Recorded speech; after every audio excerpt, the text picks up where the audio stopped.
नमस्कार दोस्तों, त्रिवेणी लर्निंग पर आप सभी का स्वागत है। मैं आ गया हूँ आपकी ज्योग्राफी वाली क्लास लेकर के और हम पढ़ रहे हैं क्लास 11th की एनसीईआरटी, है ना। क्लास 11th की एनसीईआरटी भौतिक भूगोल, है ना। आज हम पढ़ेंगे चौथा चैप्टर इसका, महासागरों और महाद्वीपों का वितरण। ठीक, तो चलिए यहाँ से शुरू करते हैं। पहले यहाँ देखिए, यहाँ पे भी अब पिछले अध्याय में आपने भूगर्भ के विषय में पढ़ा है ना। पिछले वाले चैप्टर में हमने क्या पढ़ा है, पृथ्वी और उसकी आंतरिक संरचना के बारे में, है ना। पृथ्वी की आंतरिक संरचना के बारे में पढ़ लिया है। ठीक, चैनल पे जाकर के प्लेलिस्ट बनी हुई है, वहाँ पर जाकर के आप इसे देख सकते हैं। ठीक, देखिए आगे कहा जा रहा है कि आप संसार के मानचित्र से परिचित हैं, है ना। एक एटलस आप देख सकते हैं, संसार के मानचित्र से आप परिचित है। पृथ्वी के 29% भाग पर महाद्वीप है, ठीक, और बाकी सब महासागर। ठीक, ये बात जरूर ध्यान रखिएगा, पृथ्वी के 29% भाग पर महाद्वीप हैं और बाकी महासागर हैं। देखो, महाद्वीपों और महासागर की अवस्थिति जैसा आज है ना मानचित्र पर दिखाई देती है, हमेशा से ऐसा नहीं रही है। मतलब आज जिस तरीके से आप संसार के मानचित्र को देख रहे हैं ना, इस तरीके से हमेशा से नहीं रहा है। ठीक, इस पर 29% अभी महाद्वीप हैं और बाकी महासागर हैं। ठीक, आगे देखिए, इसके अतिरिक्त यह भी एक तथ्य है कि आने वाले समय में भी महाद्वीप व महासागरों की स्थिति आज जैसी है नहीं रहेगी। मतलब जो प्रकृति है ना, वो उसमें हमेशा चेंजेस होता रहता है। पता ही है कि भैया प्रकृति में जो भी चीज़ें हैं ना वो स्थिर नहीं है, हर चीज़ परिवर्तनशील है। परिवर्तन ही तो प्रकृति का नियम है ना। तो क्या है कि जिस तरीके से आज आप महासागर वगैरह देख रहे हैं ना, महाद्वीप देख रहे हैं, इनका पृथ्वी पर वितरण देख रहे हैं, जैसा भी मानचित्र में आप देख रहे हैं, ये शुरू में ऐसा नहीं था, है ना। ये समय के साथ धीरे धीरे ना इसमें चेंजेस हुए हैं, परिवर्तन हुआ है। ठीक, तो वही चीज़ आज हम देखेंगे इसमें कि इसकी जो स्थिति रही है वो पूरा काल में कैसी रही है। ठीक, इनकी अवस्था में परिवर्तन क्यों हुआ, ठीक, और कैसे होता है। यदि यह सच है कि महाद्वीप और महासागरों की अवस्थिति में परिवर्तन हुआ है ना, और अभी हो रहा है, तो आप यह जानकर आश्चर्यचकित होंगे कि वैज्ञानिक यह सब कैसे जानते हैं। ठीक, उन्होंने इन महाद्वीपों एवं महासागरों की पहले की स्थिति का निर्धारण कैसे किया। ठीक, इन सभी का उत्तर हम इस चैप्टर में देखेंगे। ठीक, देखिए सबसे पहले है महाद्वीपीय प्रवाह सिद्धांत, है ना, कॉन्टिनेंटल ड्रिफ्ट थ्योरी। देखिए अटलांटिक महासागरीय तटरेखा की आकृति को ध्यान से देखें। ठीक, तो चलिए सबसे पहले चलते हैं अटलांटिक महासागर की तटरेखा की ओर। देखिए ये एक मैप आपके सामने है, यहाँ है प्रशांत महासागर, यहाँ है ये पूरा एरिया जो आप देख रहे हैं, ये पूरा प्रशांत महासागर है, और ये रहा आपका अटलांटिक महासागर। ठीक, तो अटलांटिक महासागर एक बार देख लीजिए, जैसे ये पूरा एरिया है जो आप देख रहे हैं, यहाँ से ये पूरा एरिया अटलांटिक महासागर का है। ठीक, ये पूरा अटलांटिक महासागर है। ठीक, देखने में कैसा दिख रहा है, देखने में अगर देखेंगे तो ये एस के आकार का दिखता है ना। ये पूरा अंग्रेजी के एस आकार का है, इस तरीके से। ठीक है ना। तो देखिए अब अटलांटिक महासागर में अगर आप देख रहे हैं तो ये सिचुएशन देखिए कैसे बदली हुई है। देखिए ये अफ्रीका महाद्वीप है, तो अफ्रीका महाद्वीप का ये किनारा ध्यान से देखिए। ठीक, अफ्रीका महाद्वीप का ये किनारा आप ठीक से देखें, और ये वाला एरिया देखें, ये है आपका उत्तरी अमेरिका, है ना, और ये यहाँ से शुरू हो रहा है आपका दक्षिणी अमेरिका, ये दक्षिण अमेरिका है। अगर ऐसा हो कि आप इस एरिया को इस एरिया के एकदम पास में लाएं, है ना, मतलब क्या है कि जैसे ये वाला एरिया है, इस वाले एरिया को आप इस वाले एरिया के पास लाएं, तो क्या हो जाएगा ना, ये पूरा का पूरा एरिया इसमें पूरी तरीके से ऐसे फिट हो जाएगा, है ना। देखिए समानता दिख रही है ना, ये चीज़ें जैसे ईंट टूट जाती है तो देखेंगे कि जैसे एक ईंट है पूरी ना, इस ईंट को तोड़ देते हैं, अगर मान लीजिए इस ईंट को पास में ला करके जोड़ें तो लगभग ये ईंट जहाँ पर कटा हुआ है एकदम समतल जगह पर आकर के ये जुड़ जाती है ना। उसी तरीके से आप यहाँ पर ये चीज़ देख सकते हैं कि जो ये वाला एरिया है, दिख रहे हैं ना, इस एरिया को अगर हम उत्तरी अमेरिका और दक्षिण अमेरिका के पास में लाएंगे तो ये सब क्या होगा कि एक दूसरे में फिट हो जाएंगे। जैसे ये वाला एरिया है इसमें फिट हो जाएगा, है ना, ये वाला एरिया इसमें फिट हो जाएगा, तो एक संरचना बन जाती है ना। पूरा ये दक्षिणी अमेरिका और ये अफ्रीका को अगर हम पास में लाएं तो ये फिट हो जाएंगे। वही बात यहाँ पर कही जा रही है और इसी आधार पर ये अनुमान लगाया जाता है कि एक टाइम रहा होगा कि जब ये स्थल खंड ना एक दूसरे के पास रहे होंगे और एक दूसरे से जुड़े रहे होंगे, ठीक है ना।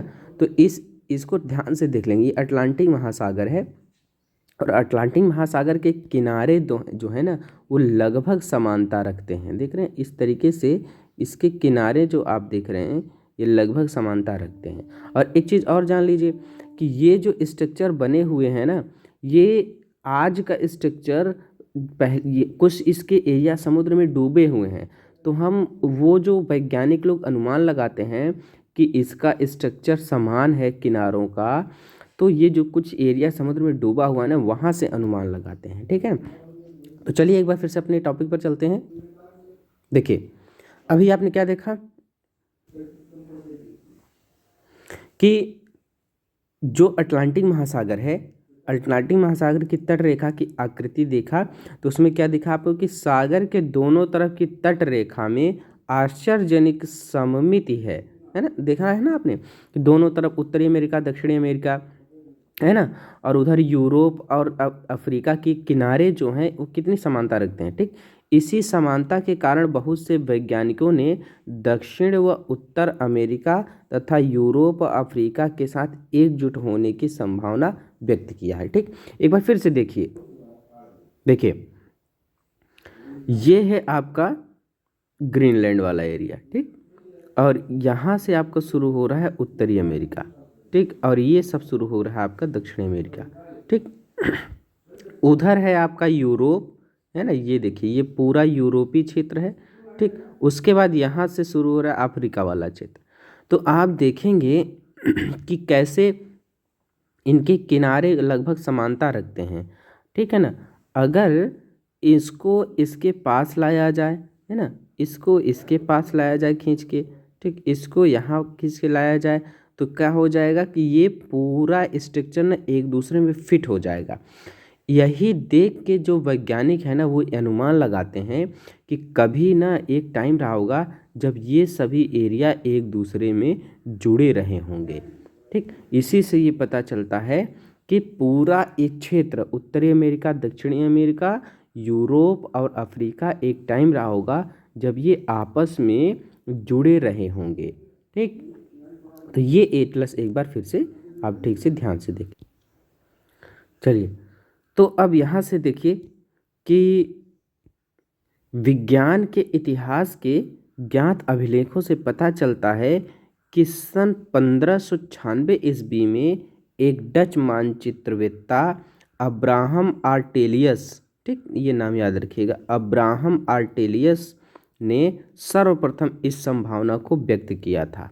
किस संभावना को व्यक्त किया था कि जो ये यूरोप और अफ्रीका हैं एक साथ जुड़े थे, ठीक, एक समय एक जुड़े थे, धीरे धीरे करके ये बाद में अलग हो गए, ठीक। आगे देखिए एंटोनियो पेलेग्रीनी एंटोनियो पेलेग्रीनी, ठीक, एंटोनियो पेलेग्रीनी ने क्या बताया, देखिए यहाँ से ये एंटोनियो पेलेग्रीनी एक मानचित्र बनाया, ठीक, जिसमें तीनों महाद्वीपों को इकट्ठा दिखाया, ठीक, तीनों महाद्वीपों को इकट्ठा दिखाया, ठीक। जर्मन मौसमविद अल्फ्रेड वेगनर, ये नाम याद रखना, अल्फ्रेड वेगनर ने महाद्वीपीय विस्थापन सिद्धांत, देख रहे हैं, महाद्वीपीय विस्थापन सिद्धांत सन 1912 ईस्वी में प्रस्तावित किया। यह सिद्धांत महाद्वीप और महासागरों के वितरण से संबंधित था, ठीक। तो ये चीज़ याद रखिएगा, अल्फ्रेड वेगनर ने महाद्वीपीय विस्थापन सिद्धांत प्रस्तावित किया 1912 ईस्वी में। ठीक, और ये सिद्धांत क्या बताता है? महाद्वीप और महासागरों का जो पृथ्वी पर वितरण है उससे संबंधित बातें हैं। ठीक, आगे देखिए, इस सिद्धांत की आधारभूत संकल्पना यह थी कि सभी महाद्वीप एक अकेले भूखंड से जुड़े हुए थे। जितने महाद्वीप है ना, सब एक भूखंड से जुड़े हुए थे।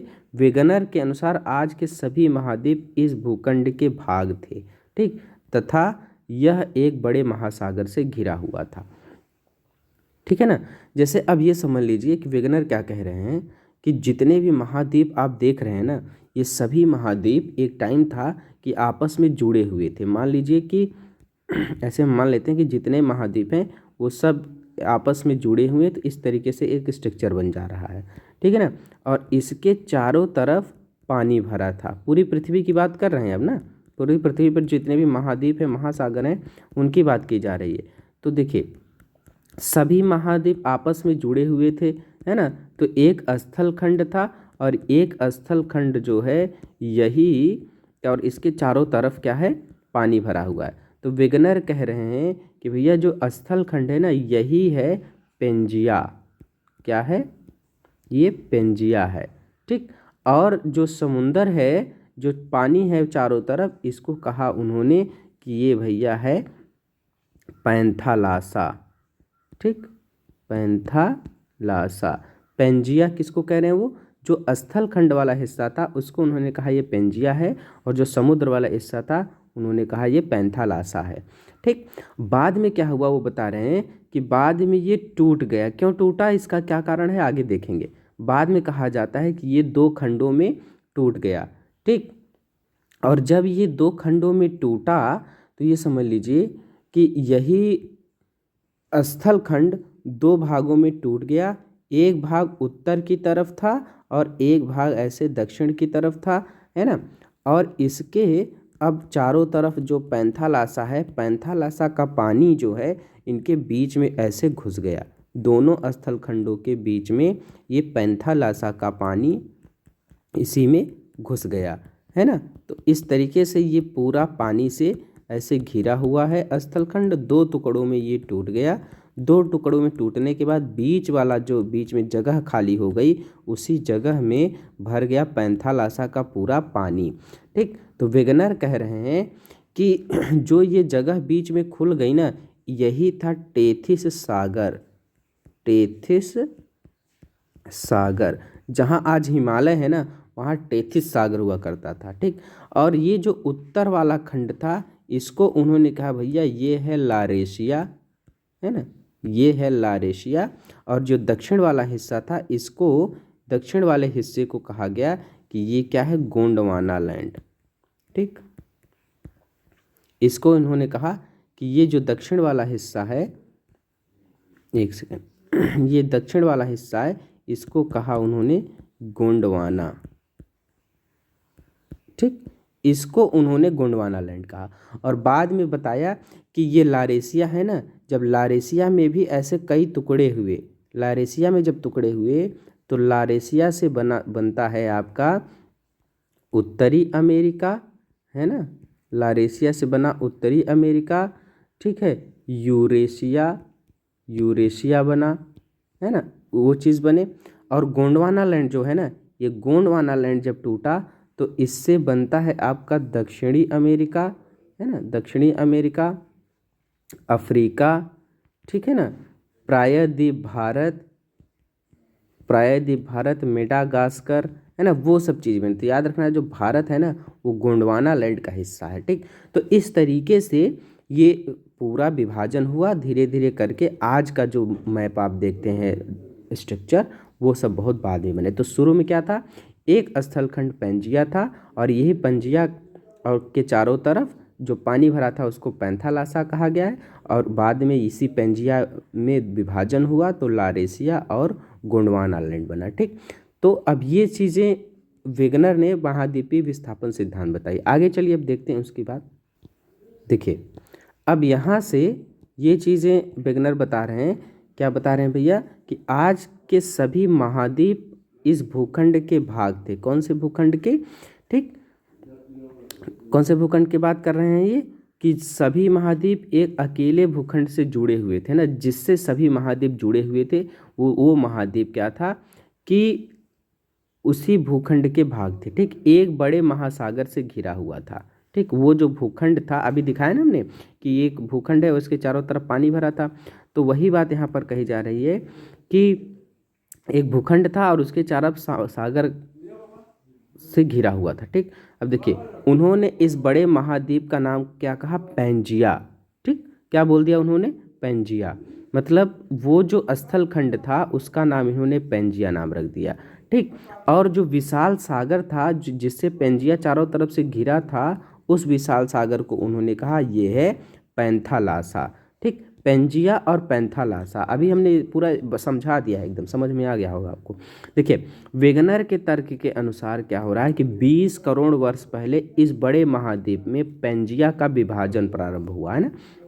20 करोड़ वर्ष पहले पेंजिया का विभाजन हुआ और ये पेंजिया जो है पहले दो बड़े महाद्वीप पिंडों में टूट गया।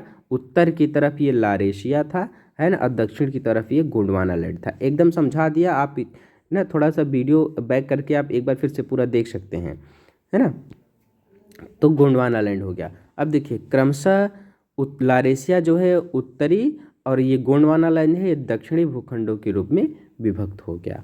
ठीक, आगे देखिए इसके बाद लारेशिया वो गोंडवाना लैंड धीरे धीरे अनेक छोटे छोटे हिस्सों में बंट गए, जो आज के महाद्वीप के रूप में महाद्वीप विस्थापन के पक्ष में अनेक प्रमाण भी प्रस्तुत किए गए हैं। ठीक, देखिए अब जितने भी हैं ये लारेशिया गोंडवाना लैंड कहा जा रहा है कि छोटे छोटे हिस्सों में बंट गए, जो आज के महाद्वीप के रूप में हैं, है ना। तो अभी हमने बताया कि जब लारेशिया है, ये लारेशिया का जब विभाजन हुआ, ठीक, जब लारेशिया का विभाजन हुआ तो इससे उत्तरी अमेरिका यूरोप बने, यूरेशिया बना, और गोंडवाना लैंड का जब विभाजन हुआ तो इससे दक्षिणी अमेरिका, है ना, अफ्रीका, प्रायद्वीप भारत, मेडागास्कर, वो सारी चीज़ जो दक्षिण की थे वो सब बने। ठीक, ये चीज़ याद रखना। अब आगे देखिए यहाँ से शुरू हो रहा है भैया महाद्वीपी विस्थापन के पक्ष में प्रमाण, मतलब जो अभी हमने ये कहानी बताई, जो अभी हमने आपको स्टोरी बताई कि पेंजिया था, है ना, पेंजिया के चारों तरफ जो सागर था पैंथालासा था, पेंजिया जब टूट गया तो बीच में ये पानी घुस गया तो यहाँ पर टेथिस सागर बन गया, लारेशिया और ये गोंडवाना लैंड बन गए। ठीक, तो अब इसके प्रमाण क्या हैं कि आज जो जिस तरीके से स्ट्रक्चर बन रहा है, पूरा पहले जो स्ट्रक्चर था वो तो अब रहा नहीं, है ना। तो अब उसके प्रमाण क्या हैं, क्या उसका प्रमाण है, ठीक, जिससे ये हमको पता चल रहा है कि महाद्वीप और महासागर पहले जुड़े हुए थे, सभी महाद्वीप जुड़े हुए थे, सब अलग हुए, तो कैसे अलग हुए। देखिए पहला प्रमाण तो ऐसे कि महाद्वीपों में साम्य आपको दिखेगा। ठीक, साम्य मतलब इनके किनारे जो दिखेंगे ना वो उनमें समानता दिखेगी आपको। जैसे देखिए दक्षिण अमेरिका अफ्रीका के आमने सामने की तटरेखा अद्भुत व त्रुटि रहित साम्य दिखती है। अभी हमने दिखाया ना आपको, एक बार फिर से देखना चाहे देख लीजिए। देखिए यहाँ देखिए ये अटलांटिक महासागर, तो अटलांटिक महासागर का ये वाला एरिया किनारा देखिए, ये किनारा और ये किनारा देखिए। ठीक, लगभग कितना बहुत माइनर ही अंतर है कि ये एक दूसरे से अलग हैं, देख रहे हैं ना। अगर इनको हम पास मिलाएं तो ये वाला एरिया इसमें फिट हो जाएगा, एकदम आराम से सारी चीज़ें फिट हो जाएंगी। तो यह एक प्रमाण बताता है कि कभी ये एक दूसरे से जुड़े हुए थे, इसी से टूटे हुए लगते हैं। ठीक है ना।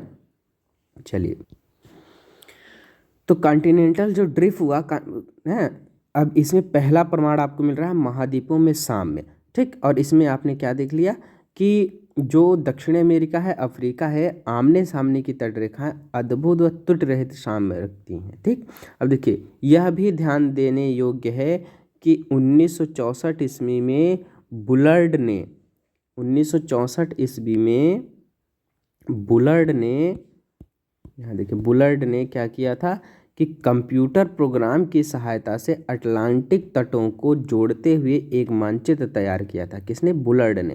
मतलब कंप्यूटर से उन्होंने क्या किया था कि अटलांटिक महासागर के जो तट हैं उत्तरी अमेरिका, दक्षिणी अमेरिका, यूरोप और अफ्रीका को जोड़ने का प्रयास किया। ठीक, एक मानचित्र तैयार किया। ठीक, तटों का यह साम्य बिल्कुल सही सिद्ध हुआ। ठीक। शाम में बिठाने की यह कोशिश आज भी तटरेखा की अपेक्षा 1000 फैदम की गहराई की तटरेखा के साथ की गई थी। ठीक, मतलब जो आज दिख रहा है वो नहीं, तटरेखा मतलब 1000 फैदम की गहराई से उन्होंने जोड़ दिया था। ठीक, जैसे कि धीरे धीरे चीज़ें बदल जाती हैं तो इसीलिए उन्होंने ऐसा किया होगा। ठीक, तो एक तो ये प्रमाण हो गया। दूसरा प्रमाण ये है कि महाद्वीप महासागर कभी जुड़े हुए थे। दूसरा प्रमाण ये है कि भैया महासागरों के पार चट्टानों की आयु में समानता, मतलब ये समझ लीजिए कि जैसे अब ये उत्तरी अमेरिका और दक्षिणी अमेरिका का हिस्सा है ना, उत्तरी अमेरिका दक्षिणी अमेरिका का हिस्सा है, उसी तरीके से यूरोप और अफ्रीका वाला हिस्सा आपको दिखेगा, है ना। तो इनके किनारे किनारे जो चट्टाने हैं ना, ये किनारे किनारे पर जो चट्टाने हैं, कहीं न कहीं इनकी एज इस एज की चट्टानों से मिलती जुलती है, इस एज की चट्टान इस एज की चट्टान से मिलती जुलती है। तो यही कारण हो सकता है कि महासागरों के पार में चट्टानों की आयु में समानता है। ये प्रमाण है कि कभी ये एक दूसरे से जुड़े हुए रहे होंगे। ठीक, देखिए आधुनिक समय में विकसित की गई रेडियोमेट्रिक काल, ठीक, निर्धारण रेडियोमेट्रिक डेटिंग विधि से महासागरों के पार महाद्वीपों की चट्टानों के निर्माण के समय को सरलता से जाना जा सकता है। ठीक, 200 करोड़ वर्ष ना प्राचीन शैल समूहों की एक पट्टी ब्राज़ील तट, ब्राज़ील कहाँ है, दक्षिणी अमेरिका की बात करिए, ब्राज़ील तट और पश्चिमी अफ्रीका, यानी जो अफ्रीका का ये वाला हिस्सा है, ये वाला, और दक्षिणी अमेरिका का ये वाला हिस्सा है ना, इसमें और इसमें तट में जो चट्टाने हैं, है ना, उनकी शैल समूह जो हैं, मतलब जो चट्टाने हैं वो मिलती हैं, ठीक, आपस में मेल खाती हैं। ठीक, ये प्रमाण देता है ये बात का कि दक्षिण अमेरिका और अफ्रीका की तट रेखा के साथ पाए जाने वाले प्रारंभिक समुद्री निक्षेप, है ना, जुरेसिक काल के हैं। यानी दक्षिण अमेरिका और अफ्रीका की तट रेखा के साथ जो निक्षेप पाया जा रहा है, समुद्री निक्षेप, है ना, वो कब का है, जुरेसिक काल का है। ठीक, इससे यह पता चलता है कि इस समय से पहले महासागर की उपस्थिति वहाँ नहीं थी, है ना। इसका मतलब क्या हुआ कि ये कभी न कभी आपस में जुड़े रहे हुए हैं। ठीक, आगे है कि देखिए एक और प्रमाण है कि टिलाइट। टिलाइट क्या होता है पहले समझिए। टिलाइट वे अवसादी चट्टानें हैं जो हिमानी निक्षेप से, याद रखना, हिमानी निक्षेप से निर्मित होती हैं। हिमानी निक्षेप मतलब बर्फ़ के जो निक्षेप होते हैं, उस बर्फ़ के निक्षेप को टिलाइट बोले जाते हैं। ठीक, तो टिलाइट क्या है कि वो अवसादी चट्टान है। ठीक, टिलाइट क्या है, अवसादी चट्टान है, और यह अवसादी चट्टान किससे बनी है, हिमानी निक्षेप से बनी होती है। ठीक है ना। भारत में पाए जाने वाले जो गोंडवाना श्रेणी के तलछटों के प्रतिरूप दक्षिणी गोलार्ध के 6 विभिन्न स्थलखंडों से मिलते हैं। यानी भारत में जो गोंडवाना श्रेणी के साक्ष्य मिलते हैं, तलछट मिलते हैं, उसका साक्ष्य मिलता है दक्षिणी गोलार्ध के 6 विभिन्न स्थलखंड, दक्षिण अमेरिका में दक्षिणी गोलार्ध के 6 ऐसे स्थान मिलेंगे जहाँ की मिट्टी भारत में गोंडवाना श्रेणी के तलछट से मिलती है ना, या चट्टान मिलती है। तो गोंडवाना श्रेणी के आधार पर गोंडवाना श्रेणी के आधार तल में घने टिलाइट हैं। जो गोंडवाना श्रेणी क्या है उसके एकदम बेस में देखेंगे तो बहुत ज़्यादा टिलाइट मिलेंगे। जैसे गोंडवाना श्रेणी का ये ऊपर का हिस्सा हो गया, तो नीचे में इसके बहुत सारे टिलाइट मिलते हैं जो विस्तृत व लंबे समय तक हिम आवरण या हिमाच्छादन की ओर इंगित करते हैं। मतलब ये बताते हैं कि कभी वो वाला पूरा एरिया जो था बर्फ़ से ढका हुआ था। ठीक, इसी क्रम के प्रतिरूप भारत के अतिरिक्त कहाँ मिलते हैं, अफ्रीका में, फॉकलैंड द्वीप में, मेडागास्कर में, अंटार्कटिका में, ऑस्ट्रेलिया में, ऐसे ही मिलते हैं वो सब टिलाइट, है ना। गोंडवाना श्रेणी के तलछटों की यह समानता स्पष्ट करती है कि इन स्थलखंडों के इतिहास में भी समानता रही होगी, है ना, मतलब ये कभी एक दूसरे से जुड़े हुए रहे होंगे। हिमालय निर्मित टिलाइट चट्टानें पुरातन जलवायु और महाद्वीपों के विस्थापन के स्पष्ट प्रमाण प्रस्तुत करते हैं, है ना। तो ये जो टिलाइट होती है ये बताता है कि कभी न कभी सभी महाद्वीप एक दूसरे से जुड़े थे और बाद में जा कर के क्या हुआ, इसमें विस्थापन हो गया। ठीक, चलिए आगे एक और प्रमाण मिलता है प्लेसर निक्षेप का, है ना। प्लेसर निक्षेप क्या प्रमाण देता है भैया कि घाना तट पर सोने के बड़े निक्षेप की उपस्थिति, है ना।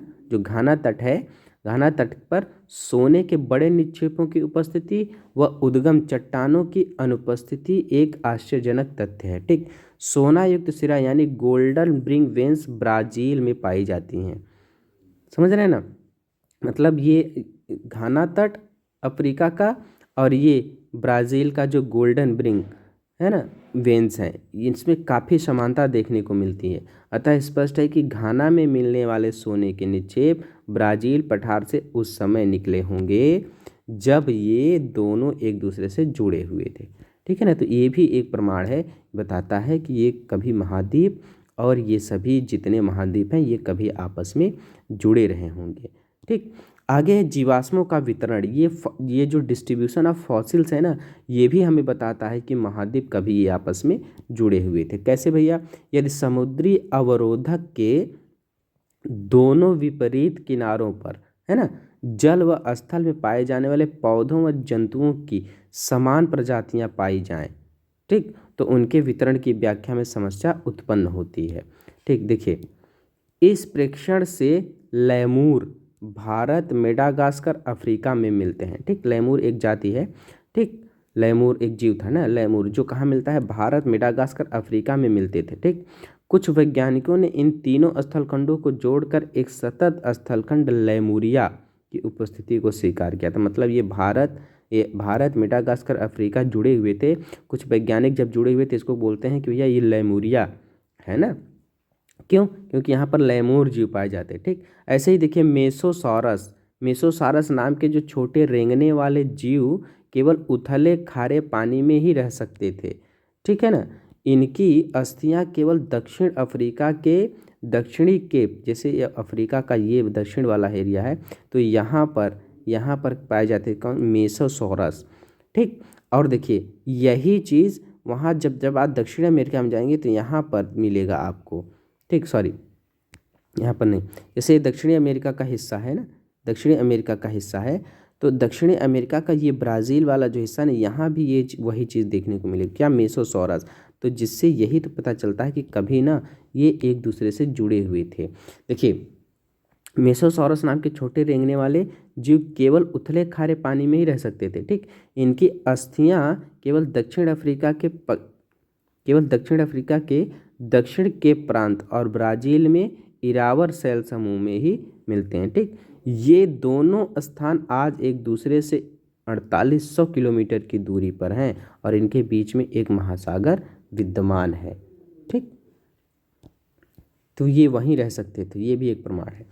अब देखिए अगर ये बात सही है, अगर हम ये मान लें कि सभी महाद्वीप जो थे वो एक आपस में ऐसे जुड़े हुए थे, सभी महाद्वीप है ना, और इसके किनारे किनारे पर ऐसे पैंथालासा रहा होगा, ये पेंजिया रहा होगा और पैंथालासा रहा होगा, तो ऐसा क्या कारण रहा कि ये टूटा और फिर इनमें ड्रिफ्ट हुआ, ये प्रवाह हुए, इसका क्या प्रमाण है?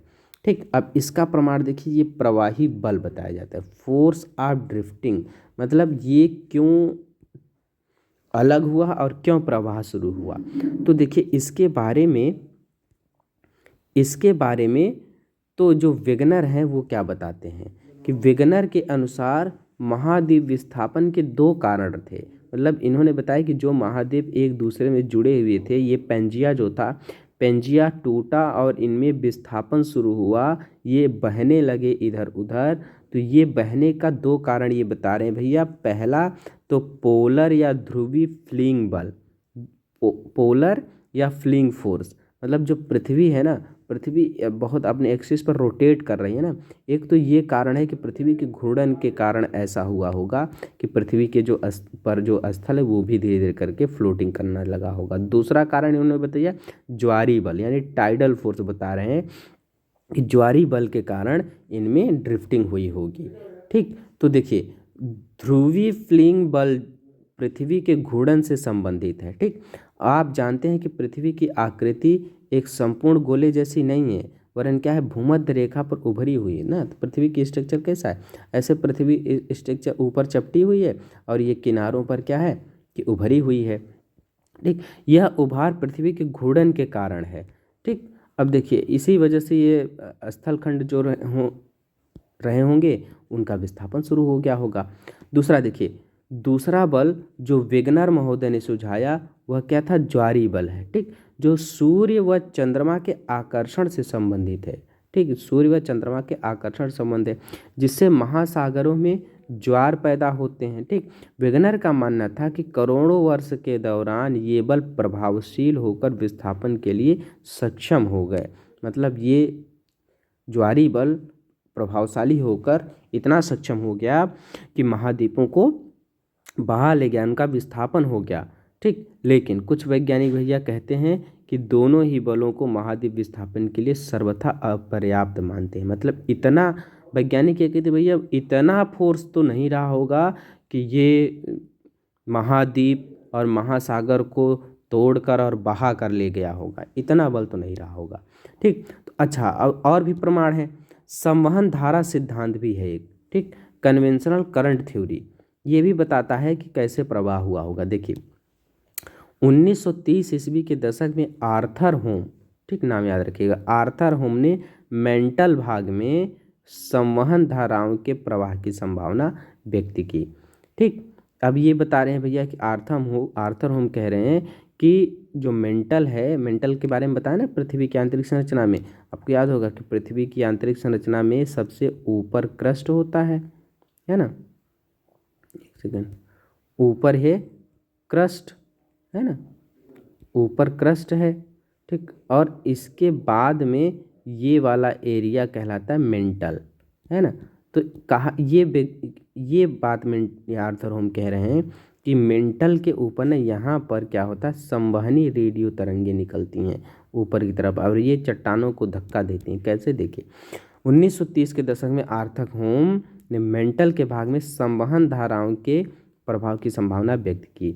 ठीक, देखिए ये धाराएं रेडियो एक्टिव तत्वों से उत्पन्न, ठीक, ये धाराएं कैसे उत्पन्न हो रही हैं, रेडियो एक्टिव तत्वों से उत्पन्न ताप भिन्नता से मेंटल भाग में उत्पन्न होती हैं। ठीक, होम्स ने तर्क दिया कि पूरे मेंटल भाग में इस प्रकार की धाराओं का तंत्र विद्यमान है।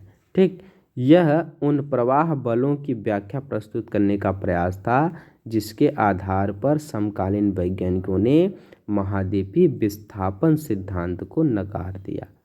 ठीक, महाद्वीपीय विस्थापन सिद्धांत को उस तरीके से नकार दिया गया जैसा वेगनर ने बताया था। कैसे भैया, अब देखिए आर्थर होम के हिसाब से ना, पहले ऐसे ही समझ लीजिए कि जो हमारा ये स्थल खंड, ये पूरी पृथ्वी है ना, इस पृथ्वी में अब यूँ समझिए कि मेंटल में कहीं कहीं रेडियो एक्टिव तत्व पाए जाते हैं।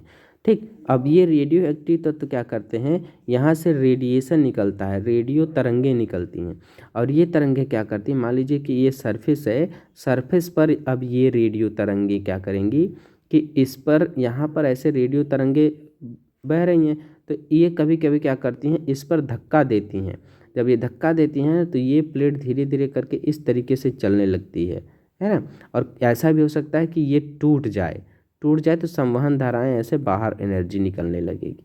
ठीक है ना, तो इसके ऊपर भी और इसके नीचे भी ये संवहन धाराएं ऐसे चलती रहती हैं। तो जिधर ये संवहन धाराएं चल रही हैं ना, तो ये महाद्वीप, ये जो स्थल खंड है ये भी इधर ही फ्लोट करेगा, इधर ही बहने लगेगा। या ये वाला अगर टुकड़ा है तो ये वाला टुकड़ा इधर फ्लो करने लगेगा, इधर बहने लगेगा। ठीक है ना, वही बात यहाँ पर बता रहे हैं आर्थर होम। ठीक, लेकिन यह है कि बाद में वैज्ञानिकों ने इसी पर ज़्यादा फोकस किया, जो वेगनर का महाद्वीपीय विस्थापन सिद्धांत था इसको लोगों ने नकार दिया।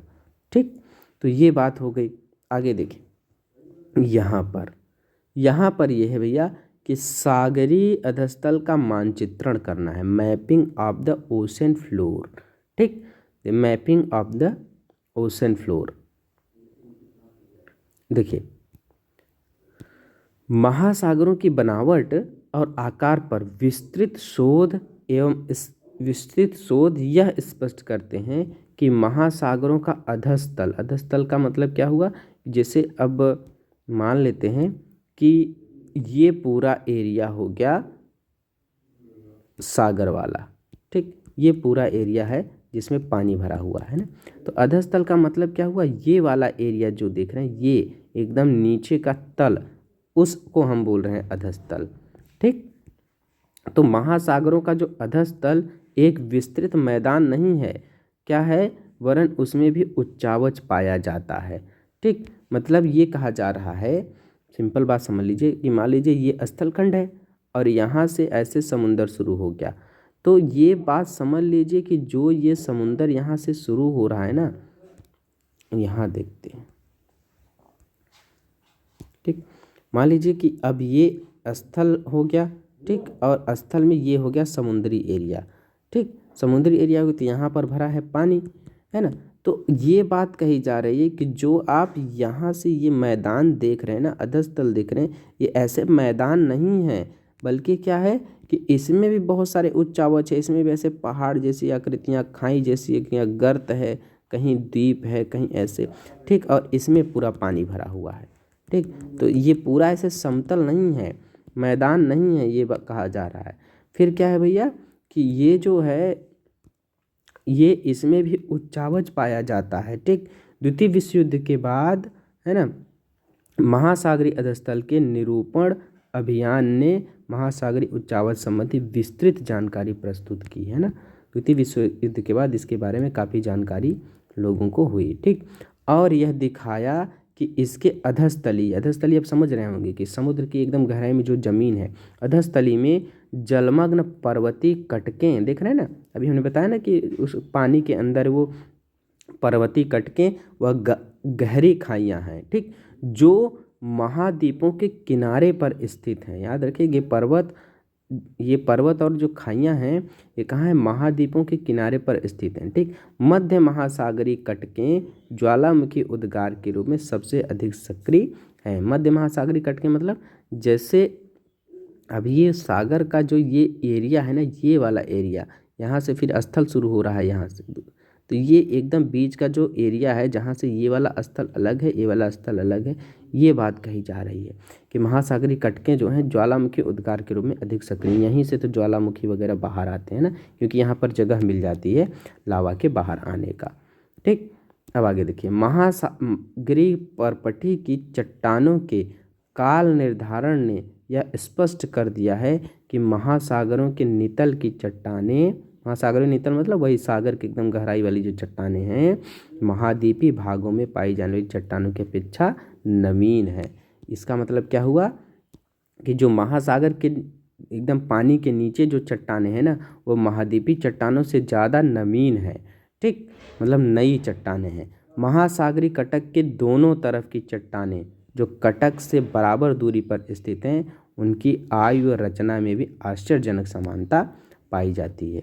ठीक, देखिए ये चीज़ देख लीजिए, यहाँ पर एक मैप है, एक फिगर बना हुआ है, इसको देख लीजिए। देखिए अब ये इसको हम मान लेते हैं, ये पूरा एरिया आपका हो गया समुद्र तल हो गया, है ना, समुद्र तल हो गया। अब यहाँ पर है उच्चतम पर्वत, मतलब इतना हाइट पर। ठीक, और ये है आपकी औसत ऊंचाई आप यहाँ पर देख रहे हैं, और यहाँ पर है औसत गहराई। ठीक है ना, तो ऐसे देख लीजिए कि यहाँ से देखिए ये वाला जो एरिया यहाँ से ऐसे मुड़ रहा है ना, जो एरिया जहाँ पर समुद्री पानी, यहाँ पर समुद्री पानी आ गया, इतना ही दूरिया, बस ज़्यादा नहीं, औसत गहराई इसकी इतना ही है, ज़्यादा नहीं है। ठीक, बस इतना। तो जहाँ महाद्वीप का देखिए, यहाँ दिख रहा है आपका महाद्वीपीय शेल्फ। तो महाद्वीपीय शेल्फ क्या होता है पहले समझ लीजिए। महाद्वीपीय शेल्फ वो भाग है जो महाद्वीप का कुछ एरिया जिस पर समुद्री पानी चढ़ गया है ना, यानी महाद्वीप का ही कुछ एरिया जिस पर समुद्री पानी चढ़ गया है, उसको बोलते हैं महाद्वीपीय शेल्फ बोलते हैं। ठीक, महाद्वीपीय शेल्फ। और देखिए इसके बाद जब और आगे जाएंगे तो ऐसे ढाल मिलेगा, इसी को बोलेंगे महाद्वीपीय ढाल, और इसके बाद गहराई शुरू हो जाती है, समुद्र का गहरा एरिया। ठीक, यही होता है सागरीय बेसिन सतह। ये सागरीय बेसिन सतह हो गया, फिर आगे यह गंभीर सागर, मतलब बहुत ज़्यादा गहरा सागर यहाँ पर है। ठीक है ना, तो वही बात कही जा रही, मोटी मोटी बात बस इतना समझ लीजिए कि महाद्वीप का वो हिस्सा जिस पर समुद्री पानी चढ़ गया है उसको कहता है महाद्वीप शेल्फ। ठीक। और जैसे ही और आगे जाएंगे तो थोड़ा सा ढाल बहुत ज़्यादा मिलेगा, उसी को बोलते हैं महाद्वीपीय ढाल। और उसके बाद समुंदर शुरू हो जाता है, समुंदर की औसत गहराई शुरू हो जाती है और नीचे जैसे जैसे जाएंगे गंभीर सागर मिलेगा। ठीक, ये होगा आपका औसत गहराई समुद्र की, मान लेते हैं। ठीक, सागरी बेसिन तह है ये। और यहीं पर याद रखिएगा, ऐसा नहीं है कि ये पूरा मैदान है, यहीं पर कहीं खाइयाँ हैं, कहीं ऐसे पर्वत है, कहीं ऐसे द्वीप है जो कुछ द्वीप तो समुद्र तल से ऊपर निकल आए हैं, है ना। कुछ ऐसे मेन समुद्र तल है, कुछ समुद्र के नीचे हैं, कुछ समुद्र के ऊपर आ गए हैं। इस तरीके से आकृतियाँ बनी हुई हैं। ठीक, तो आप इसे एक बार ठीक से देख लीजिएगा। ठीक, तो देखिए ये आगे से यहाँ से अब देखेंगे कि भैया महासागरीय अधस्तल की बनावट किस प्रकार की है। ठीक, यहाँ से हम नेक्स्ट वीडियो में पढ़ाएंगे आपको। ठीक है ना, अभी बस इतना समझ लीजिए, यहाँ तक हमने पढ़ा दिया इस मैप तक। ठीक, इसके बाद हम वीडियो थोड़ा लंबी हो जाएगी, इसलिए 40-45 मिनट की क्लास बहुत होती है। ठीक, इसके आगे हम पढ़ेंगे नेक्स्ट वीडियो में। तब तक के लिए सबसे नमस्कार।